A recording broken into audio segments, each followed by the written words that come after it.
Okay. Have we all reconvened? Okay.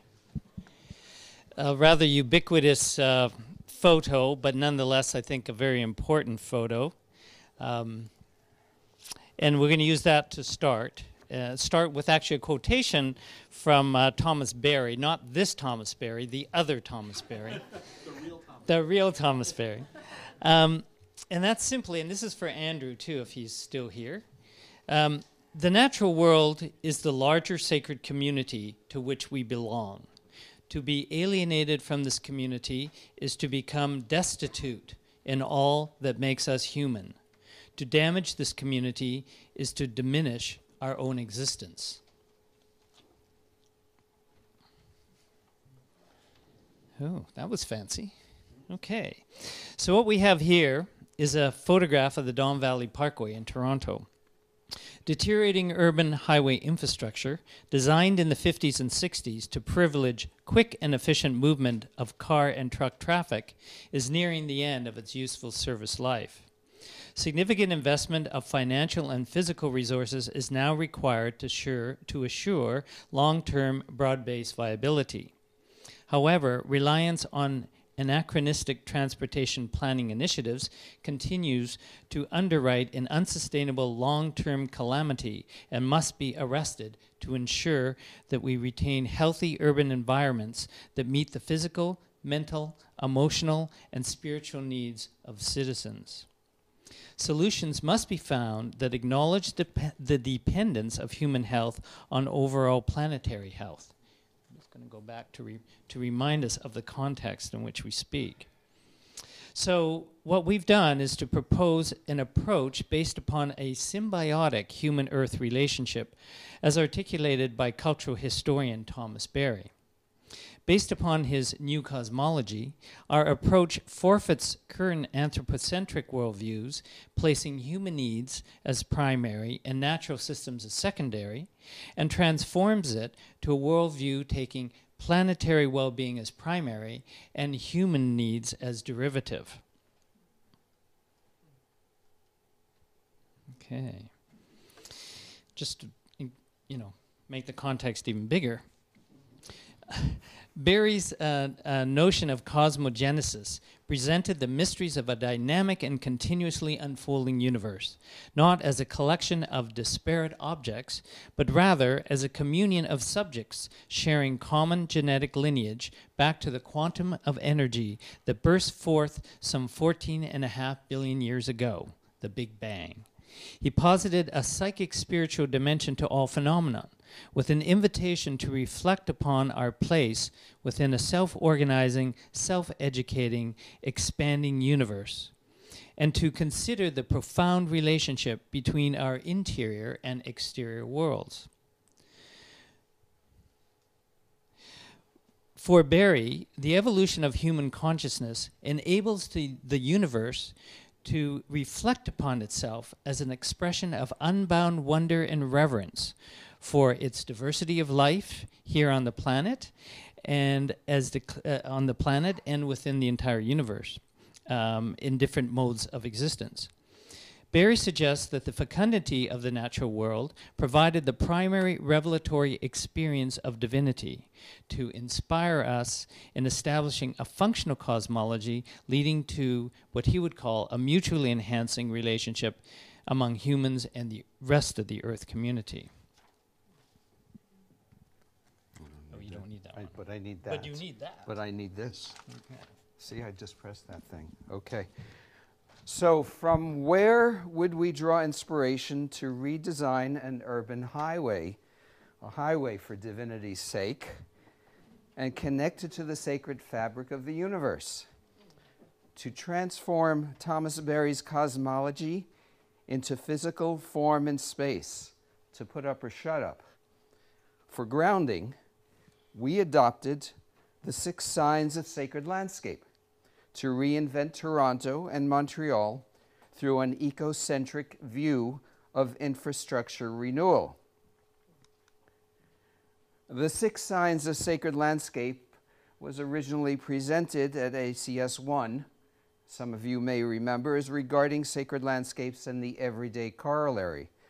They were formulated to calibrate with increasing degrees of subtlety 6 stages of procedure in design, 6 stages of procedure in Buddhist meditation, and 6 states of being with landscape called the 6 perfections, qualities where spiritual experience became tangible. It was a barometer to assess physical, mental, emotional, and spiritual attributes of landscape. Yours. Right. Tag team. Okay. Following the voice of the river, we offered radically new proposals for movement, patterns, and connections with the Don River Valley. This photograph was taken less than a 2-minute walk from my house. And I live, this is the bridge of Dundas Avenue, Dundas Street, overlooking the Don Valley. And about 2 weeks ago, we had 73 millimeters of rain within 1 hour, and that flooded the entire DVP and made it impassable for traffic. And the boundaries between the river and the roadway virtually disappeared. So the river was trying to tell us something. So revisioning the Lakeshore and Don Valley as transportation corridors beyond the year 2040, we challenged the current views and conflicts among land and water uses of the urban river valley with a symbiotic approach. We establish accords between the highway location and natural systems critical to the city's long-term economic vitality, social well-being, and ecological fertility, health and well-being. So this is a bird's eye view of Toronto, and showing 2 of the 3 major watersheds that empty into Lake Ontario, Don Valley being this one. So our terms of reference were the Don Valley, and particularly it's where it meets the waterfront of Lake Ontario. The yellow being built areas? No, the yellow being green space associated with the valley. So you can see that the valleys really had a huge impact on the way that the city developed. Okay. Sustainable cultures believed that rivers and lakes were sacred and acted accordingly. Indigenous people considered Toronto's inner harbor a sacred landscape for its warm, healing waters, its reason for being. Although the waterfront and the ravines of Toronto have had a profoundly beneficial influence on the lives of its inhabitants, Toronto urban planners have obviated traditional beliefs, filled the lakeshore, and which was the largest marshland in the Great Lakes at the mouth of the Don River, and actually channelized the river and constructed 6-lane highways in the river valley and along the lakeshore, much the way it was in Boston. So these are, over the decades, the various, the black is the original shoreline, and then the successive showing how we've actually, much like Boston, filled in the marshes.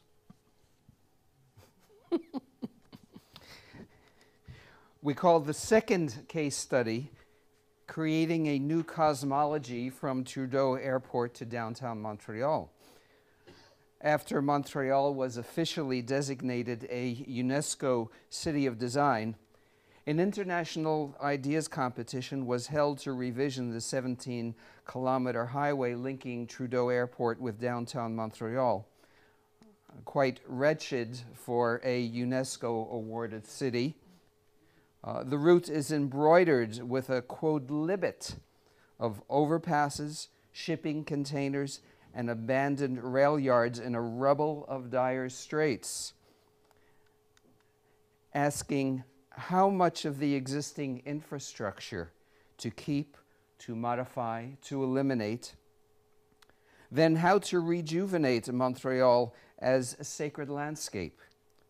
Landscape architect Julie Perrault and I took the competition as a way to revive a cosmological framework woven by mountain, water, and sky. We saw the corridor as a living spine in need of more than chakra rebalancing to deal with generations of ill-conceived, anachronistic infrastructure. These were the moves we made to accord with the code of the 6 signs of sacred landscape, the code with a secret visualization, a secret sound, and even a secret handshake. Oh, wait, my turn. I'm still here. Okay. The first sign is favorable context. This refers to the location of an auspicious site, nestled in the embrace of landscape. A mirror of the balance and harmony of the cosmos, an auspicious site absorbs beneficial life forces and mitigates negativities, like the center of a mandala, an expression of the Buddhist perfection of giving. Thank you, Dennis. Okay.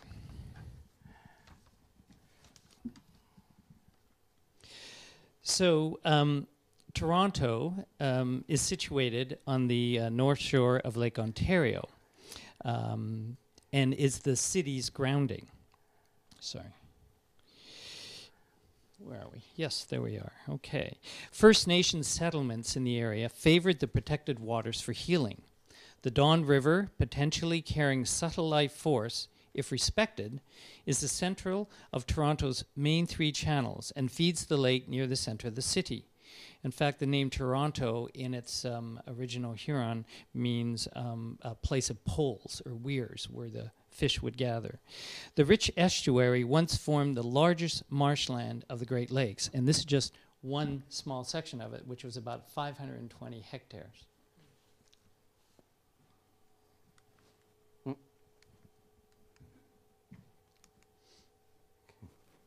More. There we go. Okay. Montreal offered an extraordinarily sensual situation with which to work. Our given was Montreal's auspicious setting near the conjunction of the St. Lawrence-Ottawa River, and with Montreal, the mountain, as one of the region's 9 sister granitic intrusions, its female mystique heightened by the force of mountain rising. We have the difference between female Montreal in contrast to a neutered Toronto.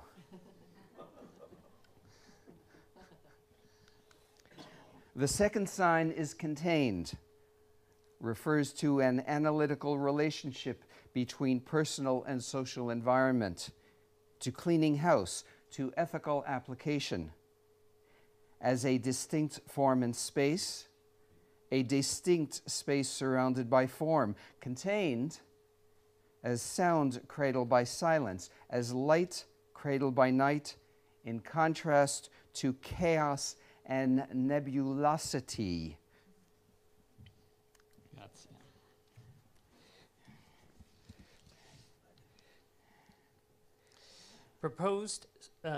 Our proposal for Toronto, which we call, by the way, POLAR, P-O-L-R, Parkway of Least Resistance, the proposal cited the natural valley as a distinct space surrounded by urban form, as you can see here. The existing 6-lane Don Valley Parkway system was ultimately eliminated. So the first thing we said is we want to get rid of all the cars.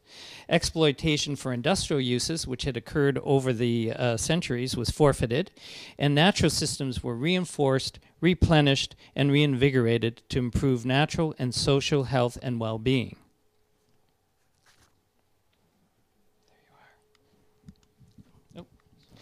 And in Montreal, the mountain itself is the distinct form in space, as is the island, surrounded by the St. Lawrence River. From that basis, we defined urbanity and community boundaries, and then removed the continuum of pitiful, ubiquitous strip development as obsolete and non-sustainable. We proposed parkland, ecological preserves, and reintroduced agriculture on what were once the best soils in all of Quebec. The third sign is coherent, refers to the organized framework of whole and constituent parts, to arranging the meditation place to a landscape of clearly defined enclosure, gateway, and paths. Coherence provides directed and focused entry, transition, and movement, each in its own place, so a spiritual path makes sense.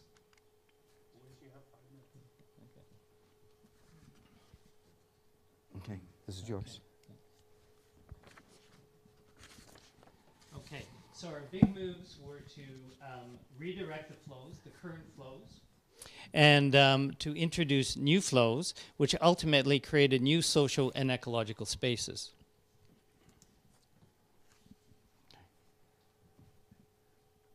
For Montreal moves, we removed, relocated, and restructured existing highways and land uses caustic to the Code of Six Signs.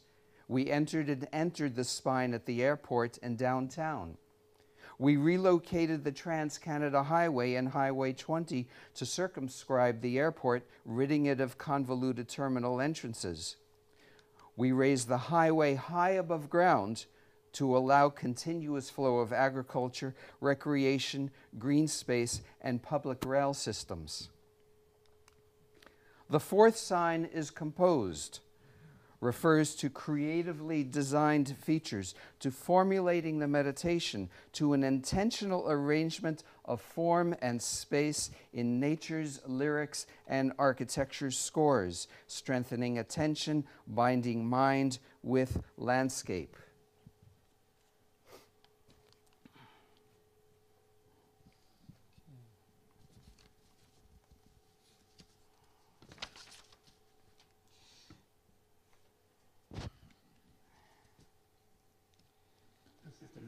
Okay. Yep. The river valley was returned to the river. The Don Valley was reclaimed. 2 road corridors were reduced to 1, and Bayview Road became a 40-kilometer-hour park road versus a 100-kilometer-hour highway. The valley opened up spaces, salt treatment, wetlands, and natural systems for stormwater management to reduce the flooding that you saw in that first slide. Oops. Yep. Too many things. In Montreal, we found only one place in the corridor where you can actually see the mountain. What happened? There we go. Okay. And that was on the entry ramp to the terminal building on the east. The airport layout, already a disaster. We relocated the entire terminal building for Trudeau Airport and the mountain to flirt with each other. The runways remained in place. We transformed the irregular airport boundary into a clearly defined circle so that from the air you knew you had arrived at a particular place. We curved the highway corridor to embrace the airport, the mountain, the St. Lawrence River, and the canals, with context-sensitive design for next-generation maglev-type vehicles and 70K roundabout interchanges and highway salt treatment marshes. We reclaimed parkland, waterways, and the St. Jacques Escarpment Ecological Preserve near downtown, pushed by the mayor for Expo 67. The fifth sign is clarity. Refers to illuminated design intent, to luminosity in meditation, to a landscape pointing to less in order to see more, with unwavering attention to just one thing, summoning control of thought and action. Switched. It's done. The deletion of extensive network of on and off vehicular ramps freed up valuable space for regeneration to create a more unified, seamlessly integrated natural human landscape. Traffic using the Don Valley Parkway was reconfigured to use other existing underutilized 6-lane urban roads and new urban corridors. Existing Valley commuter rail lines were doubled to avoid conflict with freight. LRT, bicycle, pedestrian, and naturalized systems were inserted onto the existing roadbed. Slower continual mobility within the valley will offer opportunities for intimacy between people and valley. Public connections to the natural environment, strengthened by reinforcing existing entry points to the valley and establishing new areas of accessibility and connectivity to surrounding neighborhoods, facilitating a more mutually enhancing relationship between the human and natural communities. To Montreal with love, we gave clarity to the corridor with a clear and focused roadway, with simple on-off ramps and interchange joints, by a methodical, regular, predictable ordering of bold green vertebrae each kilometer, and by designing intersections as exclamation points, recognizing that changes in directions are dramatic moves, most delicate and sensitive when making way through sacred landscape. How much time are you giving us? You've gotten 22 minutes. So. There, we're done. Okay. 21 words. Okay. We're very close to conclusion. Okay. So, I've heard that one. oh, okay. The social estuary. Designated the lakeshore and ravines as sacred space fundamental to urban sustainability. We remediated the river and its associated ecosystem to spark spiritual connections to the natural environment. We designed open parkland space for Toronto citizenry without access to distant natural destinations such as cottage country and the system of provincial parks. We modeled human systems on natural systems, recalling traditional modes of transportation within the valley, reinforcing sinuous geological formations, providing natural phenomena as a refuge from the intensity of the surrounding urban infrastructure grid. That's it. That's it? Okay.